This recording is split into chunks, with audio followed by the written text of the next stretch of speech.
नमस्ते। थर्ड आई में आपका स्वागत है। आज जरा बात कर लें ये लेटरल एंट्री आप रोज सुन रहे हैं। डायरेक्ट भर्ती और डायरेक्ट भर्ती किनकी? जॉइंट सेक्रेटरी, डायरेक्टर और डिप्टी सेक्रेटरी के पदों पे। अ, ये तीसरी बार हो रहा है जब डायरेक्ट एंट्री सरकार सीधे मंत्रालय में लेने की बात कर रही है। ये इस देश के लोगों के साथ अ, जिसको कह रहे हैं कि अ, कहाँ छल किया जा रहा है, मैं फ्रॉड शब्द नहीं यूज़ कर रहा हूँ, कहाँ छल किया जा रहा है, वो ज़रा आपको बताएँगे। मुझे ऐसा लगता है कि जो ज़्यादातर जो विपक्षी दल हैं, वो भी एक एक दूसरे नैरेटिव को लेके इस पे हो-हल्ला मच रहा है और शायद जो इसका मूल उद्देश्य जो बीजेपी जिस लिए इसको कर रही है, वो शायद हम स मतलब बीजेपी इसमें सफल हो जा रही है, अपने मूल उद्देश्य में और असली बात सामने नहीं आ पा रही है। इसकी पृष्ठभूमि ये है कि 2005 में जैसा अब सबको पता है ये तो अश्विनी वैष्णव जी खूब ट्वीट कर रहे हैं, कांग्रेस की तरफ से आ रहा है। 2005 में पहली बार एक कमिटी बनाई गई थी, उसने कुछ इस तरह की बातें कही थी कि हमें जहाँ-जहाँ स्पेशलिस्ट की ज़रूरत है, विशेषज्ञों की ज़रूरत है, वहाँ पे आप डायरेक्ट एंट्री ये लेटरल एंट्री के थ्रू डायरेक्ट लोगों को ले लीजिए। लेकिन उस समय की तत्कालीन सरकार यूपीए की थी, उसने इसको नहीं माना था।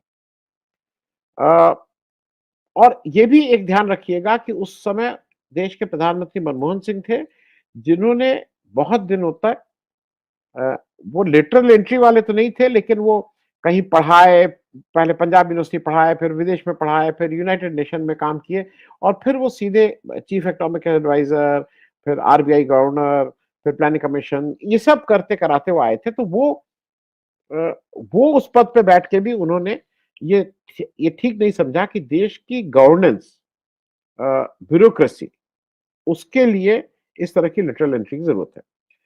फिर कहीं ना कहीं से एक बार कोशिश हुई और वो 2010 में फिर से बात हुई। मैं इस बात को इसलिए कह रहा हूं कि ये थोड़ा हम सबको समझना है कि ये मामला है क्या और ये मामला इस देश के साथ थोड़ा मतलब बेईमानी हो रही है मेरे हिसाब से। हो क्या रहा है कि 2018 में आपने लेटरल एंट्री करके इतने लोग बुलाए, उसमें फिर आप कहते हैं कि जॉइंट सेक्रेटरी के पद पे अगर किसी को अप्लाई करना है तो उसके पास 15 साल का एक्सपीरियंस होना चाहिए। डायरेक्टर के पद पे अप्लाई करना है तो 10 साल का, डिप्टी सेक्रेटरी पे होना है तो 7 साल का। इस बार 45 लोगों को डायरेक्ट रिक्रूट करने की बात है। 2018 में आपने 9 लोगों को रिक्रूट किया था, 2021 में आपने 31 लोगों को रिक्रूट किया था सीधे मंत्रालय के लिए। अब एक तो बात यह है कि मेरिट की बात है। अगर आपको कहीं ऐसा लगता है कि आपके पास इस तरह के लोगों की कमी है या गवर्नेंस की कमी है, तो एक तो यह है कि मुझे ऐसा लगता है आप एक यूपीएससी, एक सिविल सर्विसेज का एक बढ़िया एग्जाम कराती है पूरे देश में, तो उसमें अपना इनटेक को बढ़ा दीजिए। मान लीजिए आप 1000 अफ़सर लेते हैं, तो आप 1050 लेना शुरू कर दीजिए। आपको ये है ना कि अफ़सरों की कमी है और इस तरह के स्पेशलिस्ट अफ़सरों की कमी है। तो आप 1000 तो जैसे लेते हैं वैसे ही लीजिए। बाद में आप ये कह दीजिए कि जैसे मुझे स्पेशलाइजेशन चाहिए स्पेस में, तो अगर कोई उसमें आईआईटी वाले हैं या ये आप जो भी मैं उसका विशेषज्ञ नहीं हूं, लेकिन आप उसमें कुछ करके उसी में कुछ करिए। नंबर एक। नंबर दो, राहुल गांधी जी हो, तेजस्वी यादव हो, इन सब लोगों का एक उचित, और वो बात उचित है क्योंकि राहुल गांधी उस बात को उठा रहे हैं, तो मैं उससे उस बात को इनकार नहीं कर रहा हूं। बात यह है कि राहुल गांधी का कहना यह है कि भाई आप ये जो 45 लोगों को अभी आप लेने की बात कर रहे हैं, जिसका एड आपने निकाला है, इसमें कोई रिजर्वेशन नहीं है। इसमें आप अ, कहीं कोई जैसा जैसा है ना कि अगर आप कोई नॉर्मल करते हैं तो भाई 22.5% एससी एसटी रिजर्वेशन होता है, बैकवर्ड का रिजर्वेशन, आप ये सब बिल्कुल किनारे कर दिए। अब आपका जिसका मन होगा आप उसको ले लेंगे। और पास्ट रिकॉर्ड में ये देखा गया है कि आप इसमें एससी एसटी और ओबीसी को नहीं लेते हैं, क्योंकि राहुल गांधी ने जब आपसे पूछा तो उसका जवाब कोई नहीं दिया अभी तक कि इस देश के जो सचिव थे, केंद्रीय सचिव, उसमें शायद 98 या 96 में दो केवल लोग इस वंचित वर्ग और दलित वर्ग से आते थे, बाकी सारे अपर कास्ट थे। तो उसका जवाब कोई नहीं दे रहा, और जो उनकी आशंका है वो बिल्कुल ठीक है और अपनी जगह सही है। और वो मेरे ख्याल में इस बीमारी के लक्षण को नहीं, इस बीमारी के कारणों को ढूँढने का एक कोशिश है, और जिसमें उनको लगता है कि अगर जातिगत जनगणना हो जाएगी, तो ये इस बीमारी का समूल नाश हो सकता है। आज हम लोग इस पे बात नहीं कर रहे हैं, आज हम लोग बात कर रहे हैं जो अभी तक इसमें दिक्कत क्या है? और इसकी असली मंशा क्या है? देखिए, रिज़र्वेशन को को किनारे करना है, ये तो एक मंशा है ही, और आरएसएस अगर हेल्म ऑफ अफेयर में बैठा है, वो दूसरी मंशा है। तीसरी मंशा जो राहुल गांधी कह रहे हैं कि इसमें केवल आरएसएस के ही लोगों को भरने की बात है। ये अब कोई छुपी हुई बात नहीं है कि ज़्यादातर अ, शिक्षा के जो हैं, जैसे यूनिवर्सिटीज़ हैं या कहीं हैं, उसमें एक आरएसएस बैकग्राउंड के लोग आ रहे हैं, और वो मोड़-तोड़ करके उनकी क्वालिफ़िकेशन को कैसे किया जा रहा है। मेरे पास निश्चित उदाहरण है, जो लखनऊ यूनिवर्सिटी का है, जो जो वीसी बने थे, उनका उनको एक्चुअल बनारस हिंदू विश्वविद्यालय में पढ़ाने का शायद 2-3 साल का एक्सपीरियंस था, 3 साल का, 4 साल का। वो सीधे वाइस चांसलर बना दिए गए थे। लेकिन उसके पहले वो एक कोई प्राइवेट इंस्टीट्यूट में मतलब प्राइवेट मैनेजमेंट इंस्टीट्यूट में काम करते थे। उस एक्सपीरियंस को भी इसी में घोल-घाल करके मान कर लिया गया था। खैर, तो बात जो राहुल गांधी कह रहे हैं, वो बात कह रहे हैं कि भाई इसमें रिजर्वेशन की एक दिक्कत है, और दूसरा इसमें आरएसएस के लोग आ जाएंगे, इसकी दिक्कत। मैं इसको जरा आपको और समझाने की कोशिश करूंगा। ऐसा है कि ये कह रहे हैं स्पेशलिस्ट हमें चाहिए। स्पेशलिस्ट का अगर टोटा हो, तो उसका पहले भी इसका एक रास्ता था, अगर आपको याद हो।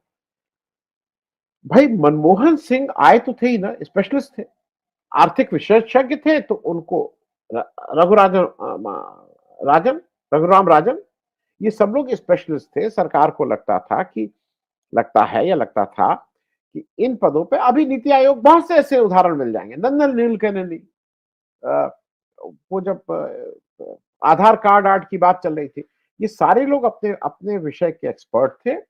सरकार को लगता था कि हमें इस तरह के एक्सपर्ट्स की जरूरत है, और सरकार उनको अ, अपने यहाँ हायर करती थी। उनका एक, जैसे इसमें भी 3 साल की बात हो रही, इनको अपने यहाँ लाती थी, उस काम में लगाती थी जिसके एक्सपर्ट।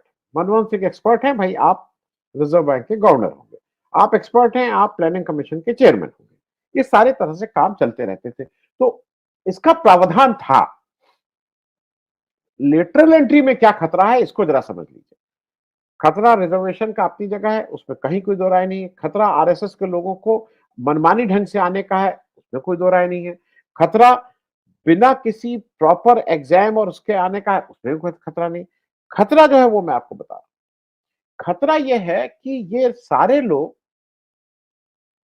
सीधे सीधे, देखिए एक और चीज समझ लीजिए, मंत्रालय इस देश का एग्जीक्यूटिव है। जो जब देश का कॉन्स्टिट्यूशन बना था, तो उस कॉन्स्टिट्यूशन के 3 भाग थे।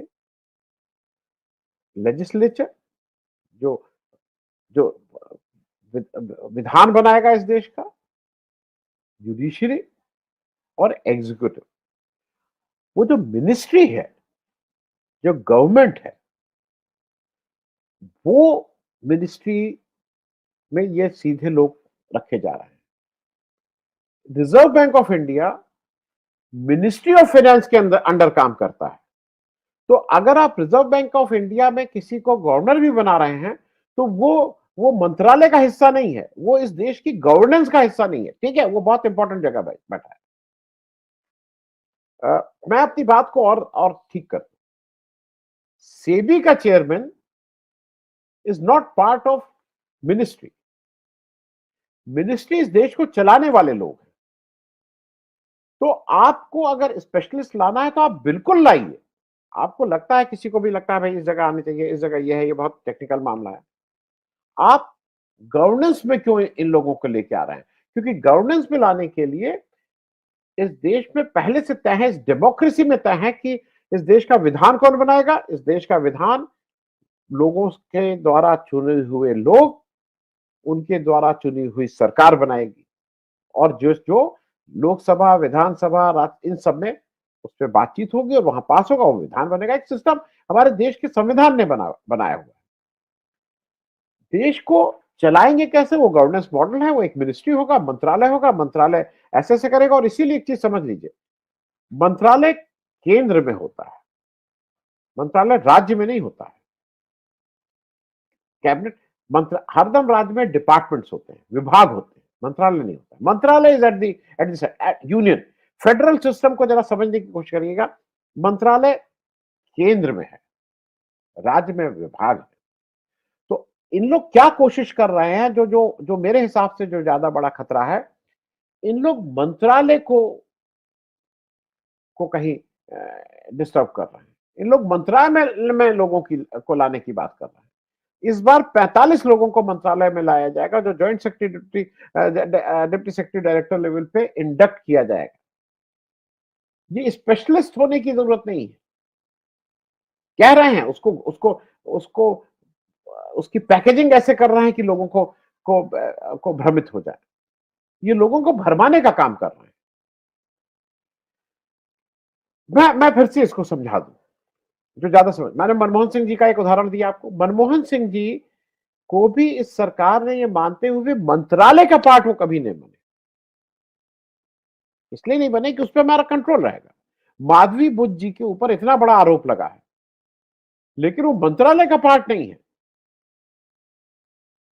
उनको इस गवर्नमेंट ऑफ इंडिया ने सेबी के पद पे अपॉइंट किया है और इसलिए आज उनकी जवाबदेही भी लेना आसान है। मंत्रालय का पार्ट नहीं है। मेरी जो बार बार दिक्कत है कि आप लेटरल एंट्री के थ्रू अपने गवर्नेंस के मॉडल को डिस्टर्ब कर रहे हैं जो बहुत ही खतरनाक है। ये उसी तरह से खतरनाक है कि जैसे आप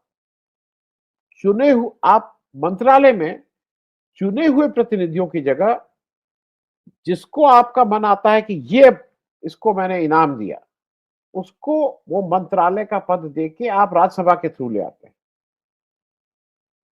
और उसकी क्वालिफिकेशन सिर्फ एक होनी चाहिए कि वो आपका वफादार हो, अपने काम आता हो चाहे नहीं आता हो, लोगों के बीच उसकी पकड़ हो ना हो, लोगों के का नुमाइंदगी करता हो ना करता हो, वो आपका वफादार हो, चाहे सही चाहे गलत पे वो ठप्पा लगाने को तैयार हो, तब आप उसको इस जगह ले आते हैं।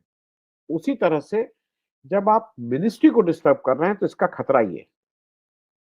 आपको इतनी जरूरत है 45 लोगों की, मान लीजिए भाई आपको लगता है 45 लोगों के बिना आपका काम नहीं चल रहा है। सात आपने उसमें जो कहा है कि अगर डिप्टी सेक्रेटरी के पद पे वो करना है तो 7 साल, डायरेक्टर 10 साल और ज्वाइंट सेक्रेटरी 15 साल। आप 7 साल के पद के लिए आप स्टेट सर्विसेज से क्यों नहीं अफसर ले ले रहे हैं जिनका 7 साल की नौकरी हो चुकी। भाई स्टेट सर्विस का एक प्रोसेस के थ्रू आए हैं, पब्लिक सर्विस कमीशन के थ्रू या आप अपने ही यूपीएससी के आप दूसरे विभाग से क्यों नहीं लोग ले रहे हैं जो पहले से काम कर रहे हैं। आपको स्पेशलिस्ट चाहिए, आपको विभाग, आप उन्हीं लोगों को जो ऑलरेडी 7 साल से आपके क्लास 1 अफसर नहीं है, आपके क्लास 2 अफसर हैं, आप क्या हैं, आपके मंत्रालय का पार्ट है, उनको आप प्रमोट कर दीजिए ना, कर दीजिए प्रमोट, 3 ही साल के लिए कर दीजिए। भाई अगर मान लीजिए आपने हायरकी यह है कि ए बी सी डी ई, मान लीजिए A B C D E 5 categories of hierarchy आपकी अफसरों की है। तो आपका कहना है कि मुझे बी और सी में जरूरत है, तो बी को आप सी के 45 लोग हैं तो उसमें मान लीजिए 20 लोग, तो सी से कुछ लोगों को पहले प्रमोट करके बी में कर दीजिए और सी में डी के लोगों को ज्यादा प्रमोट कर दीजिए, अपनी ही सर्विस को प्रमोट कर दीजिए ना, कर दीजिए प्रमोट। भाई ये होता भी आया है। पहले उत्तर प्रदेश या कहीं भी स्टेट में एक आईजी होता था, आईजी पुलिस, फिर जोन में आईजी आईजी होने लगे, अब जोन वाले एडीजीपी एडिशनल डायरेक्टर जनरल भी होने लगे। तो आज आज डीजीपी एक होता था, आज डीजीपी दर्जनों होते हैं। DGP fire, DGP home, DGP rules, DGP मालूम नहीं क्या क्या, डीजीपी मालूम नहीं क्या क्या डीजीपी। तो मेरा सिर्फ कहना यह है कि मंत्रालय के इनके साथ अगर आप खिलवाड़ कर रहे हैं, वो देश के गवर्नेंस मॉडल को कहीं ना कहीं इफेक्ट कर रहा है। क्योंकि ये सारे लोग जब जब किसी एक यूपीएससी के थ्रू आते हैं तो उसका एक जो वो कितना है और कितना नहीं है मैं उस पर नहीं जा रहा हूं, लेकिन जो मॉडल है उसमें इनका एक रिक्रूटमेंट है, एक ट्रेनिंग है, एक इंडक्शन है, वो 2 दिन के बाद वो तुरंत नहीं बिठा दिए जाते हैं। उसका एक इंडक्शन प्रोसेस है। ये मान के चला जाता है कि वो इतने में आ जाएँगे तो ऐसे-ऐसे उनका हो जाएगा, उनका इंडक्शन होगा, वो देश समझने लगेंगे, राज समझने लगेंगे, कार्य समझने लगेंगे और फिर वो इसमें आएँगे। इसमें क्या है 45 चहेते आ जाएँगे और इस उसके साथ आएँगे कि अगर काम ठीक से नहीं करोगे तो निकाल दिया जाओगे और किसी की रिकमेंडेशन पे आएँगे। देखिए, इसमें अगर कोई इस देश में ये कहे कि रिकमेंडेशन के बिना हम आप सबको पता है कि काम नहीं चलता है और खास करके जब 45 लोगों को आप लेके आ रहे हैं तो रिकमेंडेशन ही होगा। इसमें रिकमेंडेशन के सिवा कुछ नहीं होगा और वो भी उसकी क्वालिटी कहीं न कहीं कॉम्प्रोमाइज़ होगी। आप मतलब मैं इसलिए बात कह रहा हूँ कि ये वो लोग जो अभी तक इस मंत्रालय के सामने खड़े होके कुछ किसी चीज़ के लिए लाइज़निंग करते थे। काफ़ी कई मंत्री जी लोग हैं जो बहुत प्राइवेट सेक्टर की बहुत दिनों तक लाइज़निंग जैसे काम उसको हालाँकि लाइज़निंग नहीं एडवाइज़र और कंसल्टेंट बोला जाता है, करते थे मंत्री हो गए। तो रिज़र्वेशन बिल्कुल एक खतरा है, जो राहुल गांधी जिसकी तरफ कह रहे हैं, तेजस्वी यादव जिसकी तरफ कह रहे हैं, कोई रिज़र्वेशन नहीं होगा, तो पहला तो उनके साथ आप बेईमानी ये कर रहे हैं जो वंचित वर्ग है। दूसरी बेईमानी ये है कि जो इनका खतरा है कि भाई इसमें एक विचारधारा ही के लोग आ रहे हैं क्योंकि ये खतरा खतरा नहीं है शिक्षण संस्थानों में जिस तरह के लोग भरे जा रहे हैं, उसकी वजह से खतरा नहीं है, ये सामने होता हुआ दिखाई दे रहा है। लेकिन मेरे हिसाब से जो ज़्यादा बड़ा खतरा है, वो मंत्रालयों को, देश के गवर्निंग स्ट्रक्चर को जो संविधान द्वारा दिया गया है, आप उसके साथ खिलवाड़ कर रहे हैं। तो कहीं न कहीं ये हमारे संविधान के साथ खिलवाड़ है। तो इसको इसको तत्काल प्रभाव से ये सरकार को रोकना चाहिए और इससे देश की गवर्नेंस में बेहतरी नहीं होगी, कहीं न कहीं देश की गवर्नेंस कॉम्प्रोमाइज़ हो रही है। थैंक यू सो मच, बहुत-बहुत धन्यवाद।